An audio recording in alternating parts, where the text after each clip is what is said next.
It lays the predicate and the foundation for the development of a weather satellite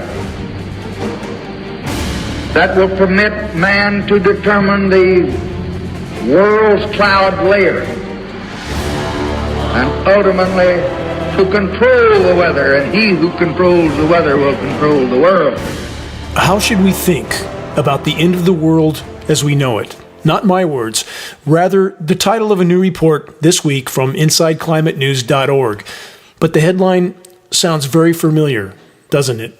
Right on theme for the end of the world as we know it broadcast. If you're willing to face bad news, you tuned into the right channel. The report further states, yes, it's a catastrophe. And then it says, no, you would not be better off if you continued to tell yourself otherwise. It's a quote from the report. As I've stated so many times, if you're standing in the middle of the freeway at rush hour, and indeed we are, should you turn your back to traffic or should you face it? That answer is clear. Any mention of climate intervention operations in this report? No. To admit that factor would make the report conclusion far more dire than it already is. Governments all over the world are colluding and cooperating on the climate engineering issue and other ongoing issues of grave concern. There's no other possibility. We are collectively being herded, stampeded over the edge of the abyss. How many are willing to summon the courage to steadfastly stand against the rapidly rising sea of insanity that surrounds us? How many will stand and be counted? Conversely, how many will continue to conform with the herd at any cost? The individual has always had to struggle to keep from being overwhelmed by the tribe. If you try it, aka to go against the herd, you will be lonely, often, and sometimes frightened. But no price is too high to pay for the privilege of owning yourself. That's a quote from Friedrich Nietzsche. How many still blindly believe that the global controllers have the best of intentions, that they are only here to help? Time to wake up. Here's another timeless nugget of wisdom from Nietzsche. There are two different types of people in the world, those who want to know and those who want to believe. Remember and consider that the hallmark of a healthy mind is an unyielding willingness to face the truth, no matter how dire. Doubling down on technology isn't saving us. It's driving the nails into our collective coffins. Futuristic science fiction movies with hovercrafts and still functional environments are delusional. How many have been trained to believe that because carbon-fueled vehicles, for example, are bad, electric cars are good? How many have been taught and trained to believe that because electric cars aren't so good after all, that carbon-fueled cars and societies must be good, must be okay, and are somehow magically sustainable?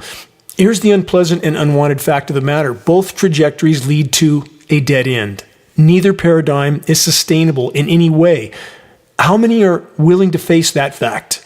How many are willing to look up at the toxic spraying of our skies and to consider the gravity and immediacy of the threat posed by climate intervention operations? A threat which can't be overstated.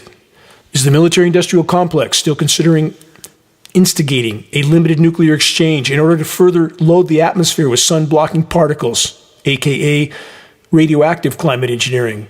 Short answer is yes. As previously covered on this broadcast, this scenario is being discussed in some high-level circles. What would the result be? Consider this new headline from theconversation.com. Quote, even a limited nuclear war could devastate the world's oceans. Here's what our modeling shows. Global famine and climate breakdown. Close. That headline is close, but not the full truth. It's far worse than that. Conclusion, already almost dead oceans would be completely wiped out. And now let's add this. The already horrifically damaged and still deteriorating ozone layer would be finished off by a nuclear exchange on any scale. Dead oceans, dead planet, collapsed ozone layer, dead planet, aka global omnicide times 2. And there's many more converging cataclysms that are now unstoppable as well, with or without a nuclear exchange. About our already dying seas, new from techexploits.com. Patterns of mass extinction coincided with rapid decrease in marine oxygen levels. What a coincidence that that's exactly what's occurring in our oceans right now. How many hypoxic and anoxic dead zones are there? That's low and no oxygen zones. Over 500 and growing. Our oceans are dying by the day. We're hurling toward what's known as Canfield Ocean, lifeless, dead, oxygenless, stratified, and superheated seas. And what about atmospheric oxygen levels? Also plummeting. As plankton dies, so does half the oxygen production on the planet. I completely realize that all of this sounds extremely bad, but that's only because it is. Here's more. This time on how so-called civilization is doing with the controllers that are clinically insane at the wheel. New from the Weather Channel. Huge swaths of the nation, i.e. the U.S., at risk of winter blackouts in case of extreme weather, as if it's not happening all the time. In regard to the coming blackouts, there's no if. It's a given. It's going to happen. And at some point soon, the lights aren't going to come back on. A headline of public conditioning is what this is. And how many, when they're shivering in the dark, will try to convince themselves that there's nothing nefarious going on because the controllers told them it was coming ahead of time. And to those that think stocking up on firearms and shiny metals will save you, think again. When the boat goes down, we all go with it. No exceptions. A final excerpt from the Inside Climate News Into the World as We Know It report. The doomsday clock creeps ever closer to midnight. We are now in a moment that the Bulletin of Atomic Scientists calls both perilous and unsustainable. The truth about catastrophe is that even in its tumultuous midst, we mostly forge ahead, sloughing off our terror. We adapt, we rebuild, and we convince ourselves that the fates of our neighbors won't befall us. When everything familiar is crumbling around us, our first instinct is so often to cling to any scraps of normalcy that remain. The controllers and their mainstream media sock puppets are doing their best to feed the epidemic of normalcy bias till the last possible moment, till the moment of impact. But there's another way forward, another way to think through catastrophe. We must seek solace in the clarity of action. How many times I've stated on this broadcast that the only true solace we will ever know exists in facing the storm head on. Hiding in our cabins below the deck of the sinking Titanic, aka planet Earth, won't save us and will never, ever provide solace. Question: what's considered normal and sane in societies that are anything but?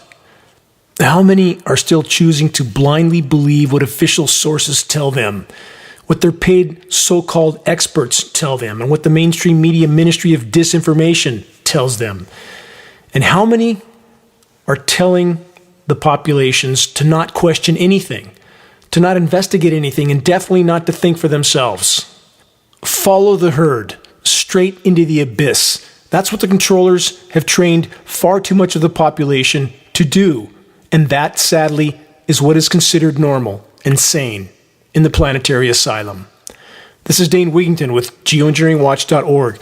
You're listening to the weekly installment of Global Alert News, the End of the World as We Know It broadcast, commercial-free, non-political, and covering the most dire and immediate threats we collectively face. Moving on, a subject that almost none are willing to even consider, let alone honestly investigate.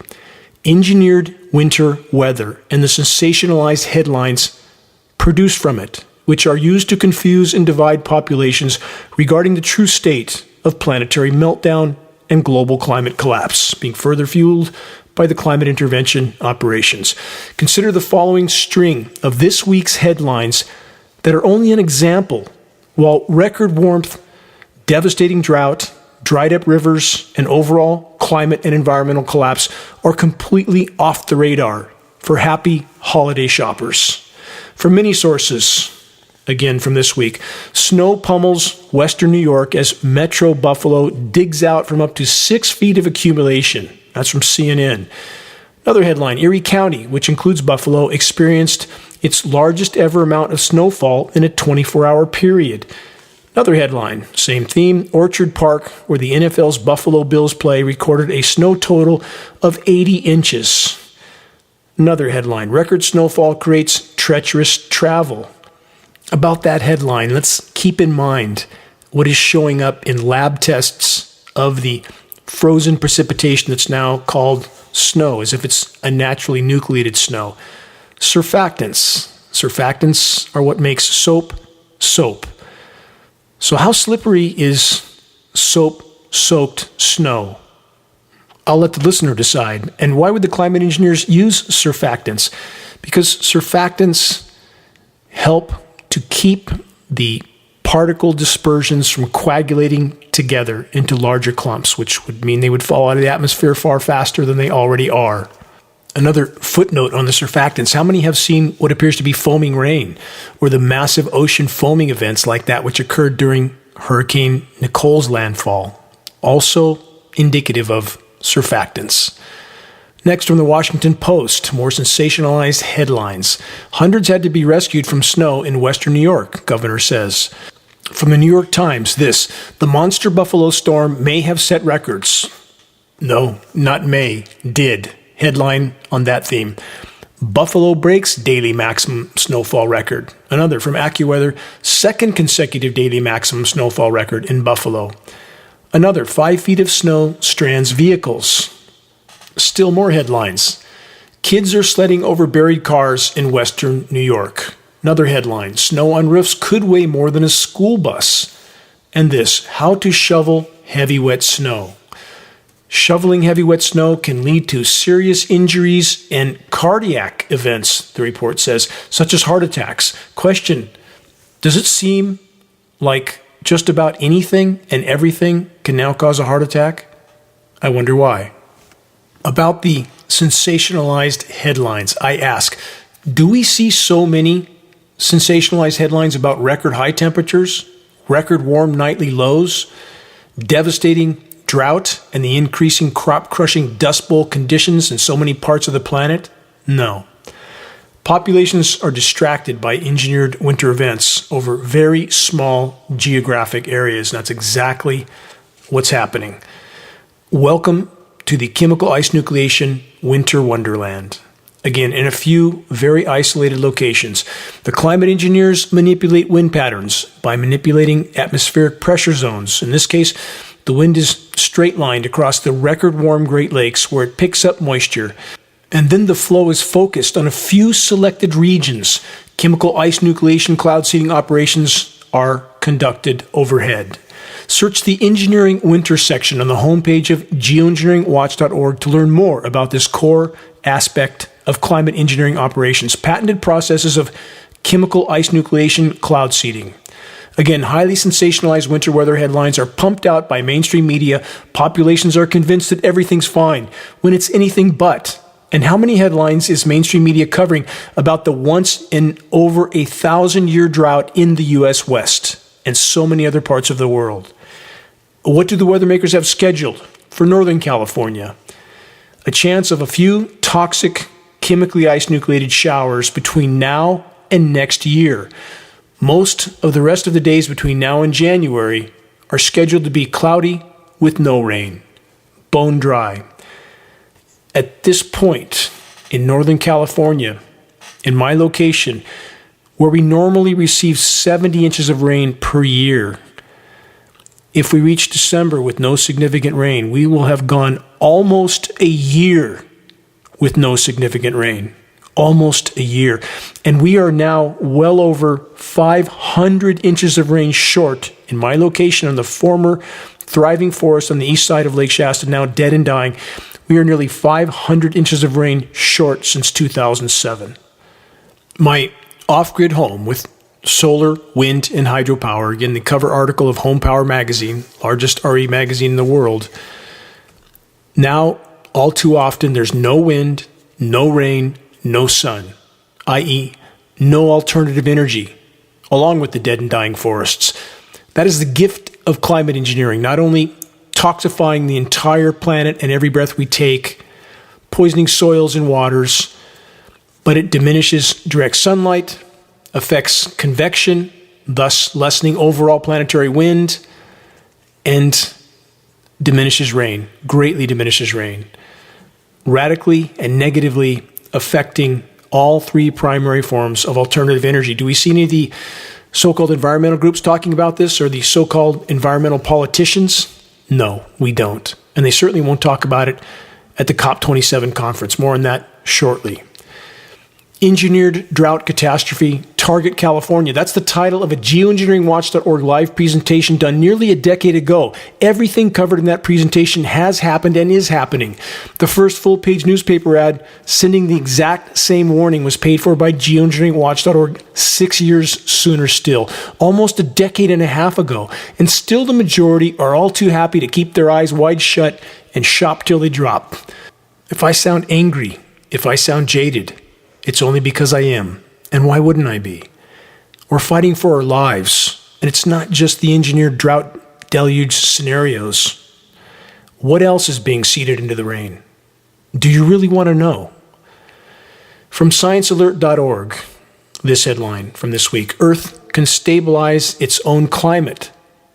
That sounds hopeful, doesn't it? But here's the rest of the headline: but not quickly enough to help us. That is a gross understatement. In fact, the equilibrium period after past mass extinctions that were not nearly as severe as what's happening now were 10 to 20 million years. Yeah, I would say that is not quickly enough.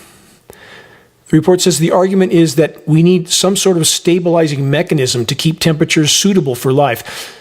But they say it's never been demonstrated from data that such a mechanism has consistently controlled Earth's climate, end quote. What's this report referring to? Climate engineering, of course. How's over 75 years of climate engineering working out so far? Short-term, highly toxic surface cooldowns that come at the cost of an even worse overall warming. A quick footnote for our new on-air listeners. Why do I focus so much of this broadcast on climate engineering? This is why. The planetary assault in our skies is the greatest and most immediate threat we collectively face, short of nuclear annihilation. If the atmospheric aerosol spraying assault isn't exposed and halted, our days are numbered. Not opinion. Mathematical certainty. Chemical ice nucleation cloud seeding operations, i.e. engineered winter weather, is often carried out with moisture from far above freezing bodies of water, like the Great Lakes, like the events that just happened. The even more extreme examples are situations like the Dallas, Texas deep freeze from last year that had its moisture straight off the record warm Gulf of Mexico. Chemical ice nucleation operations create a very biting cold layer of air at the ground level, and the frozen material produced, now passing as naturally nucleated snow, which it isn't, is often far colder than the surrounding ambient temperatures, can be 15 or 20 degrees colder. This phenomenon isn't nature. It defies the laws of physics. It's the result of patented processes of chemical ice nucleation. And for the record, when Dallas was near 0 degrees, it was approximately 85 degrees at about the same latitude in Florida. It was 33 degrees warmer than Dallas, Texas at the North Pole. Think about that. Next headline from nature.com. Aerosols, again, microscopic particles suspended in the atmosphere, exactly what climate engineering operations utilize. The headline is, aerosols must be included in climate risk assessments. That report states estimates of impending risk ignore a major factor in regional change and climate extremes. For the record, it's no accident that aerosols are not addressed in climate risk assessments or in any other official air quality testing. The entire matrix is rigged to cover the tracks of the climate engineers and the tens of millions of tons of highly toxic nanoparticles they are spraying into our skies annually. Again, take your brightest flashlight, get a dark location on a night after a hazy spray-filled day. Aim the light straight up, look straight up through the beam. It will look like a blizzard is occurring in that light beam. Try it. And consider how much we are sucking in with every single breath. Recent science studies estimate as many as 20 million particles in every breath we take. Many would ask, how can that be? Consider that up to 100,000 nanoparticles can fit across the width of a human hair, depending on how wide that hair is, 60 to 100,000. That's how you can inhale that much with every breath. Solar radiation management, dimming the sun by spraying our skies with highly toxic nanoparticles. What a great idea. Of course, criminal governments would never ask for the public's permission before deploying climate engineering operations. And of course they didn't. Volumes of data backs up this conclusion. Yet, when those brave enough to tell the truth point out the shockingly obvious and inarguable spraying of our skies, they're labeled as conspiracy theorists by societies and citizens that are considered, quote, normal. More new reports on climate engineering from this week alone, lots of them. The list I'm about to cover is only a fraction of the total. Let's start with this. From thenewyorker.com, dimming the sun to cool the planet is a desperate idea, yet we're inching toward it. This report's by Bill McKibben. He's the founder of the environmental hypocrisy organization 350.org, funded by the Rockefeller Foundation. Puzzle pieces that fit together perfectly. From the report, again titled, Dimming the Sun to Cool the Planet is a Desperate Idea, Yet We're Inching Toward It. No. Ongoing for over 75 years. The report states, a climate, quote, solution that helps some and harms others could spark its own kind of crisis. Climate solution? Really? After 75 years of steadily ramped up climate engineering operations, how's that so-called solution going? Here's how. Planetary omnicide, looming large on the extremely near-term horizon. The New Yorker report continues with this. If we decide to, quote, solar geoengineer the Earth to spray highly reflective particles of material such as sulfur, and we know aluminum in reality from lab tests all over the globe, hundreds of them, into the stratosphere in order to deflect sunlight and so cool the planet, it will be the second most expansive project that humans have ever undertaken. The first, the report says, obviously, is the ongoing emission of carbon and other heat-trapping gases into the atmosphere. The report then states, the idea behind solar geoengineering is essentially to mimic what happens when volcanoes push particles into the atmosphere. A large eruption can measurably cool the world for a year or two.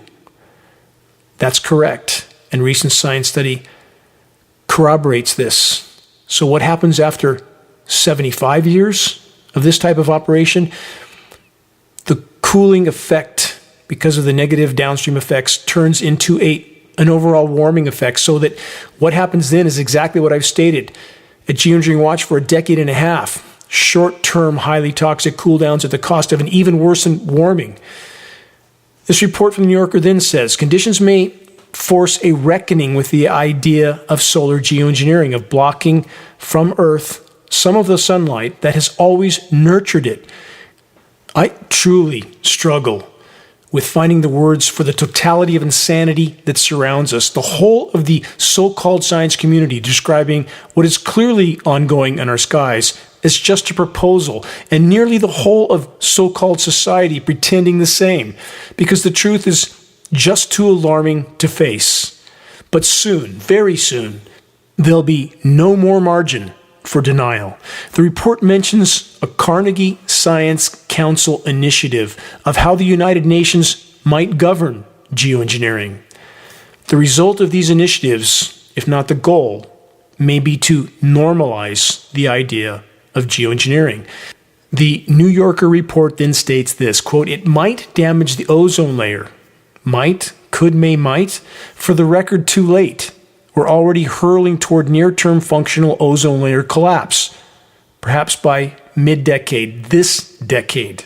If direct sunlight now feels very intense on your skin and on surfaces, it's because it is. The sun hasn't changed, however, it's the disintegration of the ozone layer. Climate engineering, the core causal factor, the biggest factor of all, not the only factor, but by far the biggest. And about the Carnegie Science Initiative mentioned in this report, Carnegie Science is neck deep in the climate engineering cover-up. If you want to know who, names and faces with Carnegie Science, search this geoengineeringwatch.org report title, Exposing Faces of the Carnegie Science Criminal Climate Engineering Cover-Up. Moving on, more headlines about climate engineering from this week alone. Cloudy with the chance of cooling the planet. That's from Popular Science. From that report, the top circles of academia and government are increasingly discussing these kinds of tactics, often called solar radiation management or geoengineering. What is that? Jet aircraft spraying particles into the skies. Any but the clinically blind can see this going on. Another headline, also from this week, from spectrum.org. Test of planet cooling scheme could start in 2022. Again, a reflection of the insanity, pretending that these operations have not already been ongoing for decades. This report states, the proposal calls for what's known as solar geoengineering. Sounds like the last headline, cooling the planet by deflecting sunlight that would otherwise strike the planet. What else does it do? It traps more heat than it deflects. It contaminates the entire biosphere.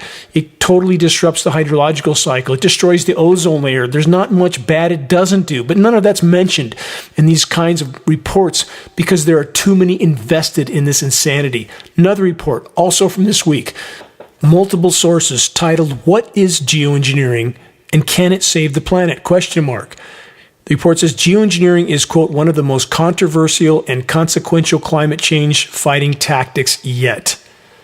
It's total insanity. It's weather warfare.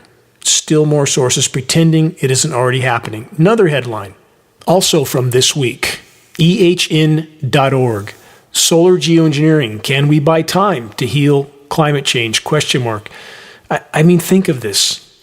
Pretending that this card hasn't already been played. Pretending that completely criminal, corrupt governments all over the world are going to wait for our permission before they do this. What an absolutely absurd notion. This report says, solar geoengineering. Can we buy time to heal climate change? Can we cool our warming planet by blocking sunlight in the atmosphere?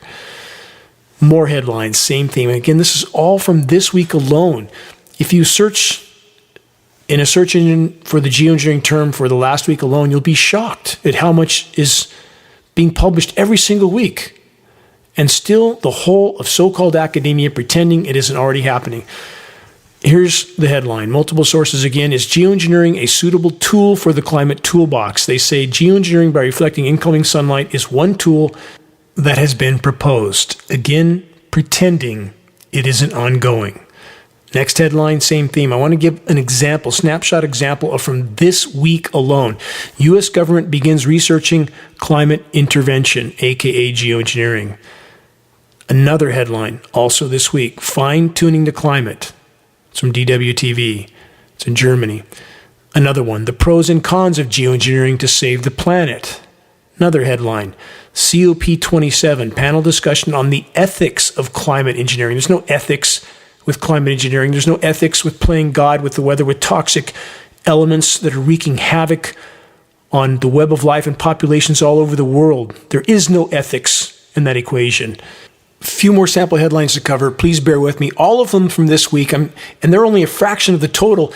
I'm trying to give an example of how absurd this denial is by every media source, every so-called climate scientist. Absolutely insane, absurd denial. Next headline, wrap it in a blanket.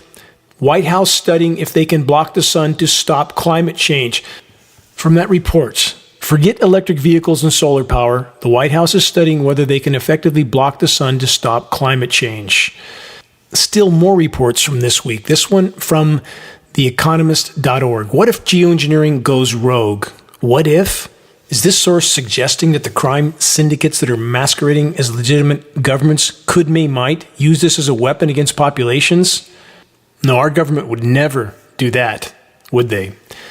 Last few headlines, thank you for your patience. From geoengineeringmonitor.org, again this week, no to legitimizing geoengineering, as if it's not been going on, again, for 3/4 of a century. Here's a headline from Forbes.com earlier this year. Geoengineering, injecting aerosols into the atmosphere is untested and dangerous. Well, that's half true. It's certainly dangerous, and that is an understatement. Here's a final headline on this trajectory, but this is the most important because it puts it all into context. Here's the headline. Weather made to order. What's most important about this last headline report? It's from Collier's magazine from May of 1954. The title on the cover of the 68-year-old magazine is Weather Made to Order: Man's Progress in Weather Control. Again, from 1954. From 1958, an edition of Popular Science magazine was titled Weather as a Weapon. This report is also very important to examine. This kind of straightforward reporting on the issue of global climate modification, aka geoengineering, solar radiation management, has long since been shut down in mainstream publications and denied by the so-called climate science community. The power structure bought and paid for experts are too invested in the denial of climate engineering to turn back, so they just keep doubling down on the lie that it doesn't exist. If you want to read the full magazine articles from 1954 and 1958, search geoengineeringwatch.org, Weather Made to Order, Collier's Magazine, or geoengineeringwatch.org, Popular Science Magazine, Weather as a Weapon. To add a bit more to this timeline, there is, of course, the 1962 film footage of President Lyndon Johnson raving like a lunatic, stating that we had the power to control the world's cloud layer then, and he who controls the weather controls the world. He who controls the weather controls food supplies, thus controls populations, thus controls the world. And this is much, much more than just weather control. And all of it, ultimately, about power and control. You're listening to the weekly installment of Global Alert News, the Bad News Broadcast, installment number 381, November 26th, 2022. This is Dane Wigington, your host. Global Alert News is brought to you by geoengineeringwatch.org, the largest and most visited website in the world on the subject of climate intervention operations, known as geoengineering. The commercial-free, non-political Global Alert News Hour is now broadcast on AM and FM stations in Florida, Texas, 2 stations in San Francisco, Sacramento, San Diego, 2 Colorado stations, including Denver, Portland, Phoenix, Pittsburgh, Santa Cruz, San Bernardino, California, Washington State, Alabama, New York State, 2 stations in the far north of California, and now in North and South Dakota. Geoengineering Watch wishes to express our deepest gratitude to those that have helped us to expand our reach and our voice in this last hour desperate effort to sound the alarm. About sounding the alarm, if you're on our email list, please put us on your email contact book so that our mailouts don't go to the spam files. Please help us to share the groundbreaking documentary, The Dimming, which fully exposes the climate engineering atrocities, now with over 1 million views on YouTube. The best way to share it is by circulating the direct link to The Dimming by email directly from the homepage of geoengineeringwatch.org. Sharing directly helps us to overcome social media censorship. When viewing our YouTube of The Dimming or Global Alert News or any other Geoengineering Watch video on YouTube, please subscribe, share, and comment, all of which helps us to circulate critically important data to a much wider audience.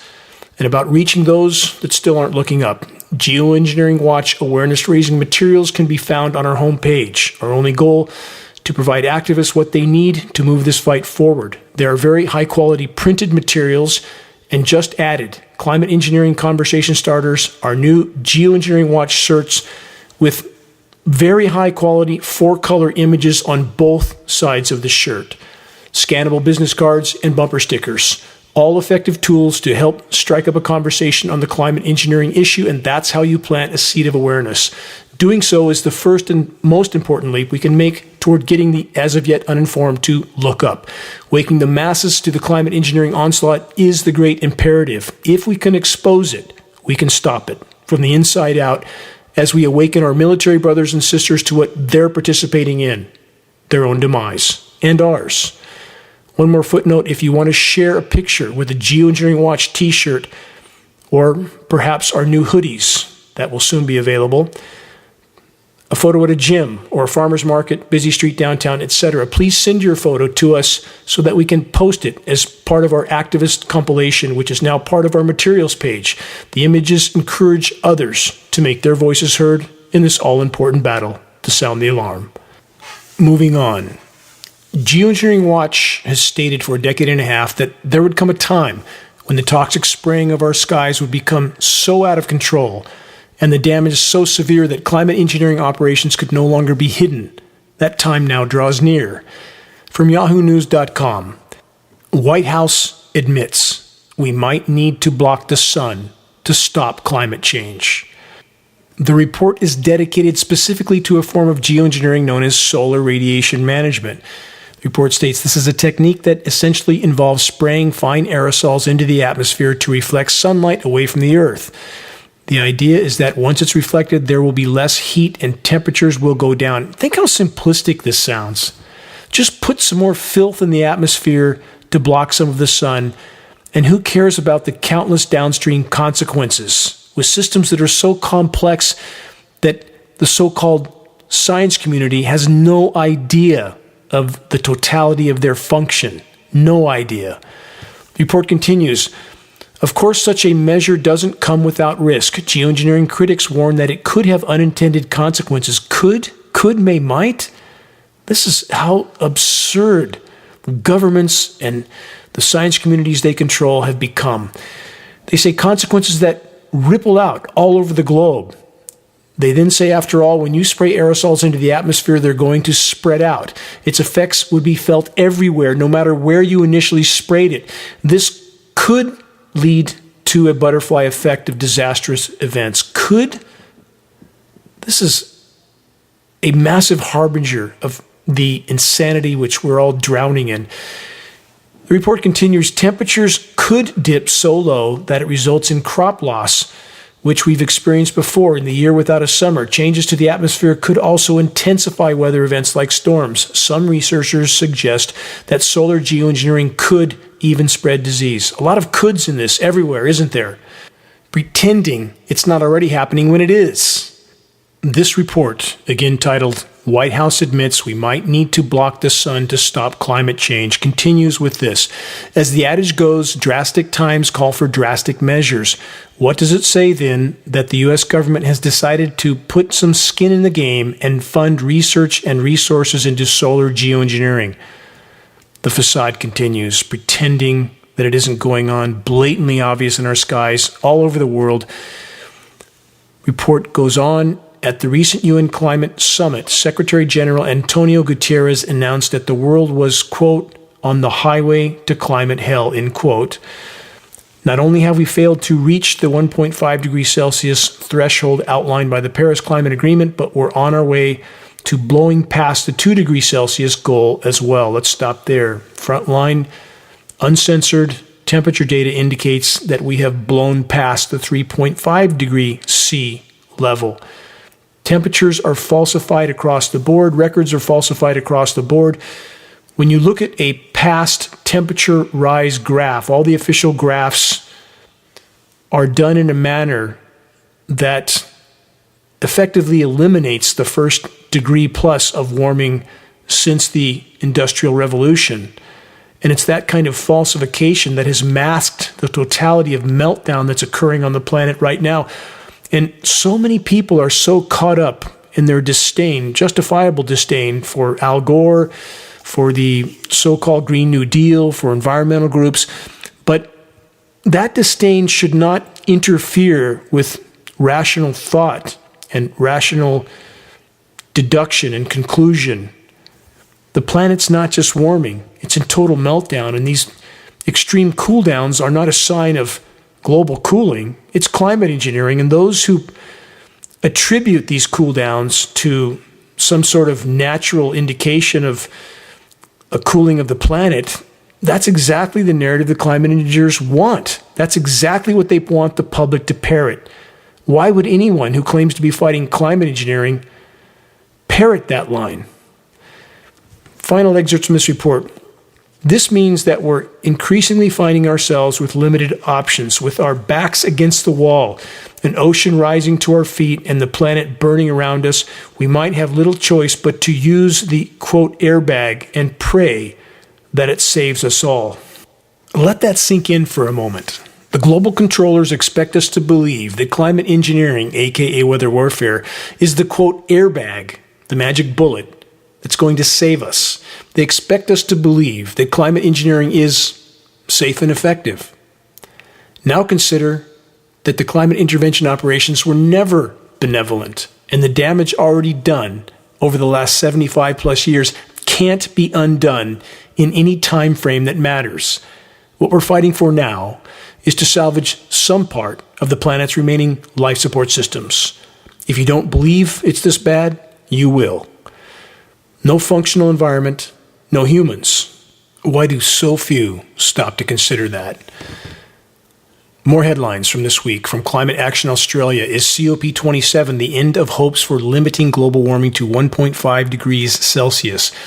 Again, for the record, the 1.5 degree C milestone was passed perhaps 2 decades ago. Based on frontline unfiltered temperature readings, we're now likely past 3.5 degrees C of warming since the pre-industrial baseline, meaning we are now past the baseline temperature at which humans have existed on the planet. Climate Action Australia report then continues, this year's annual meeting was billed as the implementation COP, but so far nothing's been implemented, and it has thus failed to achieve what it set out to do. This is a statement from Stephanie Hermer, a senior researcher at the University of Oxford's Energy and Power Group. She stated, while everyone knows the 1.5 degree target is off the table, it's not openly discussed in official sessions. Again, this whole COP everything is smoke and mirrors, a facade. Behind the scenes, it's business as usual, with climate engineering being the real agenda. The report continues with this: the only way to stay under that limit, a recent United Nations Environmental Program report concluded, would be for industrialized nations to rapidly reduce greenhouse gas emissions, cutting them by about half in the next 8 years, and to zero by 2050. But nothing that happened at this year's 2-week conference has increased the likelihood that will happen. We're not decreasing emissions, they are increasing. Pedal to the metal. And these dates mean nothing, because on the current trajectory, we won't be here. Not by 2050, not by 2030, and our whole reality likely will be long gone by 2025. Doesn't mean no one will be here, but it means the current paradigm is disintegrating by the day. This article continues with this. According to a UN report released just before COP27, the pledges to reduce greenhouse gas emissions put the planet on a path to heat between 2.1 and 2.9 degrees, which would lead to catastrophic climate impacts, including even more deadly heat waves, worsening droughts and water shortages, crop failures, as well as degradation of ecosystems that could wipe out some species of animals, insects, birds, and plants. Think of the absurdity of all this. We're past all these milestones that they name here, and when they say could wipe out some species of mammals, insects, birds, and plants, populations of all the above have already collapsed. Global pelagic fish populations down 90%, bluefin tuna 98%, insect populations, terrestrial and aquatic, down 80 to 90%. Plankton populations in the Atlantic, based on peer-reviewed study, down 90%. Wildlife populations in the last 40 years, although some now try to claim 50, it's 40 years, is down likely 80%. There's no could, may, might here. It's already happened, and it's accelerating by the day, and it's not hard to graph this trajectory. It ends in a dead planet. If this trajectory is not completely and immediately altered, that will be our final destination. Last excerpts from this report. For 2 weeks, rich countries have stonewalled, delayed, and distracted, trying to kick the can down the road with more demands for assessments, reports, and dialogues. It's an economic COP climate conference, the report says. Nothing more. That's exactly true. What have I said on so many broadcasts? All the climate conferences, smoke and mirrors. No one intends to change business as usual. There's too much money invested, too much greed, too much gluttony. Climate engineering is what they're really pushing behind the curtain, as if that's going to save us or keep business as usual for much longer. It's not. It has pounded the final nails into our collective coffins, most likely. Final excerpt. Recent reports from the Intergovernmental Panel on Climate Change show that it's still theoretically possible to limit global warming to 1.5 degrees Celsius, but most of the paths toward that goal rely on removing large quantities of carbon dioxide directly from the air, an option that may never be economically viable at the scale required. All of this is absolute, total deception. The Intergovernmental Panel on Climate Change, bought, sold, and paid for, largest scientific panel on any subject in human history, and they don't even include the single most dire climate factor of all, methane. The methane monster feedback loop. Formerly frozen methane deposits have been and are thawing and literally, in many cases, exploding into the atmosphere. Methane beginning to cover the planet like a layer of glass, allowing heat in but not out. Climate engineering, in the attempt to mask this, in the attempt to hide it from populations, is further fueling this process. And we have this massive science panel that is nothing but an elaborate deception. With that conclusion in mind, a senior attorney with the Center for International Environmental Law stated this, quote, "This COP climate conference has been marred with the promotion of false solutions." That's exactly true. Another headline, same theme, continuing on this trajectory. Greenwashing governments and oil companies turned COP27 into a climate disaster. From that report, the international climate talks in Egypt, the 27th conference of parties to the 1992 UN Framework Convention on Climate Change, or COP27, have become a dystopian nightmare. Oil companies, dictators, and greenwashers captured the process more effectively than ever this year. The fossil fuel PR circus in Egypt has obscured the frightful crisis at the heart of the talks, that the door is closing on the possibility of keeping global heating to 1.5 degrees C. That door is slammed shut, been slammed shut for about 2 decades, and still so many pretending it isn't so. New from the New York Times, let's add to this puzzle. Inside the Saudi strategy to keep the world hooked on oil. This is a new report again this week. The kingdom is working to keep fossil fuels, carbon fuels, at the center of the world economy for decades to come by lobbying, funding, research, and using its diplomatic muscle to obstruct climate action. Saudi interests have spent close to $140 million since 2016 on lobbyists and others to influence American policy and public opinion, making it one of the biggest global spenders on U.S. lobbying, according to disclosures to the Department of Justice tallied by the Center for Responsible Politics. Next, Saudi Arabia, listen to this, has also poured $2.5 billion into American universities over the past decade, making the kingdom one of the nation's top contributors to, quote, higher education. Yes, funding the best so-called scientists and experts that money can buy, to say whatever they're told, like the narrative that climate engineering can save us all from ourselves, so we can continue on with the business as usual carbon fuel carnival until nothing is left. Of course, the Saudi oil oligarchs are going to continue pushing their product till the brutal bitter end. And how many occupants of the White House have kissed the rings of the Saudi monarchs?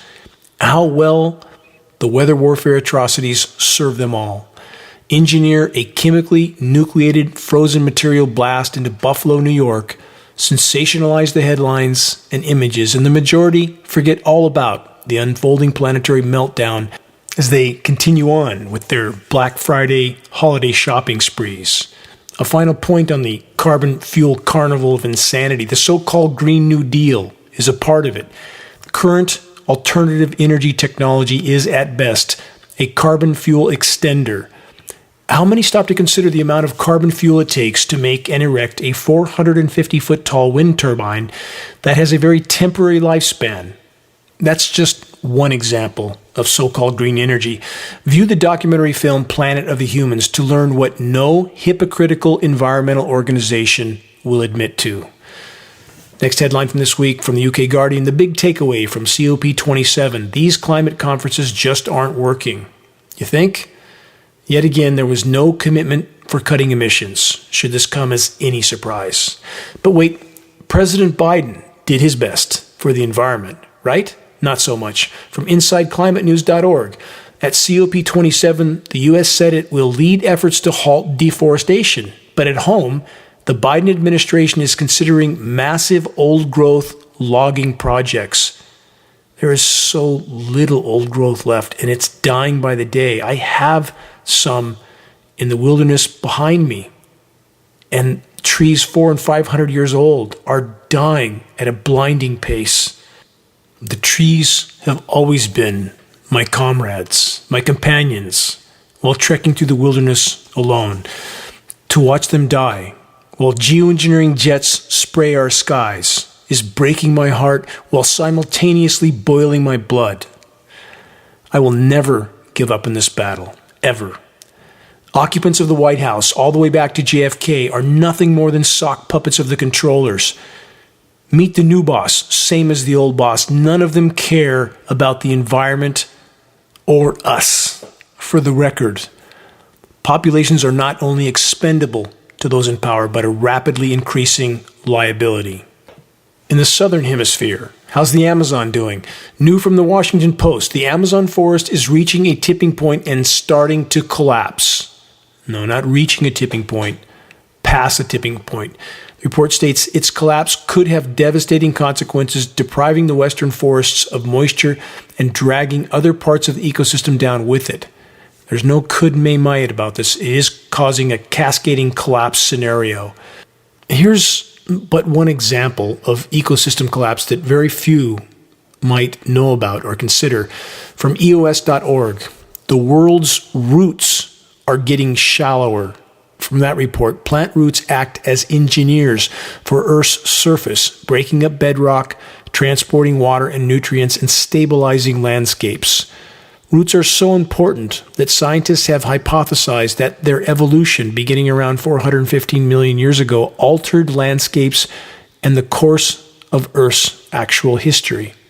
Root-filled soils are hotspots of nutrient cycling and carbon storage. New research finds that the world has lost millions of cubic meters of rooted soil volume, and we're on track to lose much, much more. That's an understatement. The web of life is virtually imploding all over the globe. And then we have scenarios like VPD, vapor pressure deficit. As the forests die, less water vapor is released into the atmosphere. As climate engineering blocks evaporation from oceans, again, less humidity, atmospheric relative humidity is dropping rapidly. When there's not enough humidity for the surviving plant life on Earth, vapor pressure deficit kicks in. This goes with crops as well. That means that plants, the flora, shut their stomata, their respiratory ports. They don't breathe, they don't absorb carbon, they don't release oxygen, they don't grow, they don't produce. Add the root scenario on top of that. Many areas it's not raining at all.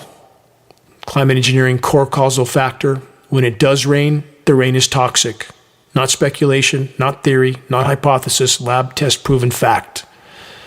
Climate engineering amounts to certain mathematical global omnicide. It's not a cure. It's not a silver bullet. It's not going to save us. It will ensure our common demise. The climate engineering assault must be exposed and halted. Short of this, all other cares, concerns, and causes will soon be moot. Consider the following timeless quote from Paul A. Phillips. The majority of the human population has allowed itself to be deceived through ignorance, deception, stupidity, chronic apathy, or a serious lack of curiosity and questioning, all somewhat bolstered by cynicism. Consumerism rules. As long as their bellies are full and heads are filled with mindless entertainment or other gratuitous distraction, they're happy. Genetic cloning is unnecessary. Cloning has already been done, care of the effects of mass media brainwashing. Again, Paul A. Phillips.